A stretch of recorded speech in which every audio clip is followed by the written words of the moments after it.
Balitang Kanto. Tara na't makinig sa aming bagong dalang balita. Isang magandang umaga, tanghali, gabi at araw sa ating mga loyal tuners.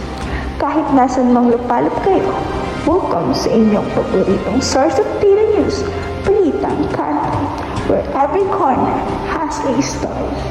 Makinig na at makinig na mabuti mga katambay, simulan na natin ang chismisan ng mga paksa sa showbiz. Para sa ating mga headline ngayong araw sa paksa ng showbiz, ang pagkasawi ng mga puso ng higit sa 100 na Pinoy Swifties nang sila ay ma-scam sa ticket ng Eras Tour ni Taylor Swift sa Singapore.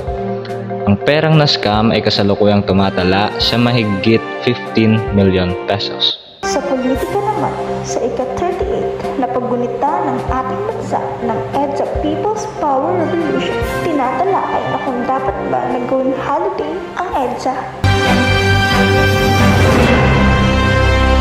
Nagbabalik at makilite sa showbiz happenings. Ticket na, naging bato pa. Ayon sa ulat ni Jonathan Andal sa 24 Oras Weekend, kabilang sa daang-daang Swifties na na-scam ay si Rhea, hindi niya tunay na pangalan, na nagbayad ng 98,000 pesos para sa 4 na ticket. Bukod kay Rhea, may nawawalan din ng 400,000 pesos, kabilang din ng Sparkle star na Sofia Pablo. Sa kanya kasing FB account, nag-post siya ng "I'm one of the victims."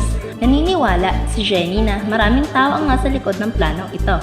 Ayon sa ulat, nagpadala ng ID at selfie ang scammer sa mga biktima para patunayan ng kanyang pagiging lehitimo. Nakipagkita pa siya sa ilan sa mga biktima para pirmahan ang kontrata ng pagbebenta na nagsasaad na maaaring idemanda siya ng mga mamimili kapag nabigo siyang ibigay sa kanila ang tiket. Nitong nakaraang linggo, nang ilabas ang dapat sanay tiket para sa March 2 concert, hindi maibigay ng suspect ang tiket dahil may problema siya sa authorized seller kung saan niya bibilin ang tiket.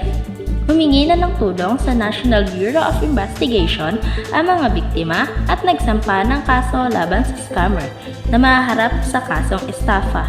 Jana Roas, nakatutok sa Showbiz Happenings. Hay nako!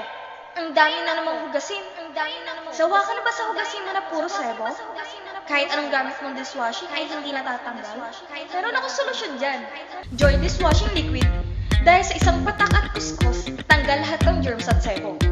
Sa halagang 13.50 pesos, tanggal ang dumi at lansa. Hindi lang yan. Meron ka pang pagpipilian na set. Merong kalamansi at lemon. Kaya saan ka pa? Mag-Joy Dishwashing Liquid ka na. Siguradong malinis, makakatipid ka pa. Joy Dishwashing Liquid is available in supermarkets, sari-sari stores. Sa sports, kasalukuyan ng defending champion ng Creamline matapos nilang matamo ang championship sa kabila ng may hirap na laban. Ang mga kampiyon patuloy na nagpapakita ng kanilang bibihirang kakayahan sa volleyball court na nakapag-secure ng kanilang pagkapanalo sa opening game. Kahit na nahihirapan ng Pool Smasher sa isang matinding hamon, nakamit nila ang kanilang unang tagumpay ng season matapos ang isang mahirap na laban na tumagal ng 4 na set. Isa sa bumuo ng kanilang tagumpay, ang 3-time PBL Most Valuable Player si Todd Carlos, ang nanguna sa puntos para sa Creamline na may 19 puntos. Ipinakita ang kanyang kausayan sa pag-atake. Sa pagtuto ni JJ Makawili, exclusive. At sa kabilang banda, pinuri ni Coach Erwin Meneses ang tapang ng kupunan ng Farm Fresh at binigyan din ang pangangailangan para sa kanyang kupunan na makabawi matapos ang isang magulo at mahirap na simula, lalo na sa masayalang unang set. Gayunpaman, ipinakita ng Cool Smashers ang kanilang tapang sa mga sumusunod na set. Unti-unting nakakuha ng momentum at sa huli ay naungusan ng kanilang mga katunggali, lalo na sa decisibong ika-4 na set kung saan nila nakamit ang pagkapanalo. Nafe-feel nyo na ba ang summer season? For sure, maraming magkisimi ngayon. Kaya naman, para maprotektahan ng ating balat laban sa sikat ng araw, gumamit ng Gym Cloud Sunscreen Protect. Ang Gym Cloud Sunscreen Protect ay may 50+++ SPF na kayang protektahan ng ating mga balat laban sa sikat ng araw. For as low as 75 pesos, meron ka ng sunscreen na 100 ml. Available ito sa Shopee, Lazada, drugstores at TikTok Shop.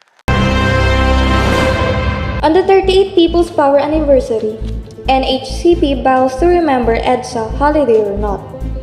Maraming mamamayan ang umalma dahil sa hindi pagsali ni President BBM or Bongbong Marcos Jr. sa EDSA People's Power sa listahan ng mga official holidays. Kasama ng mamamayan, umalma din kasabay nito ang NHCP.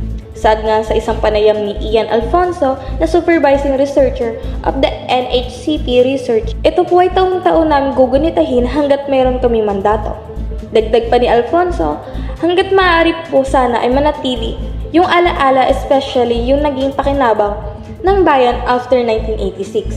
Yun sana yung ma-appreciate ng Pilipino sa kasalukuyan.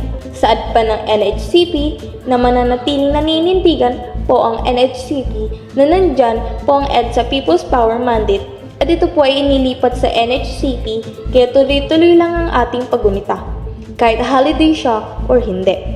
Hay nako! Ang dami na namang hugasin. Sawa ka na ba sa hugasin mo na puro sebo? Joy Dishwashing Liquid is available in supermarkets, sari-sari stores, and other stores worldwide.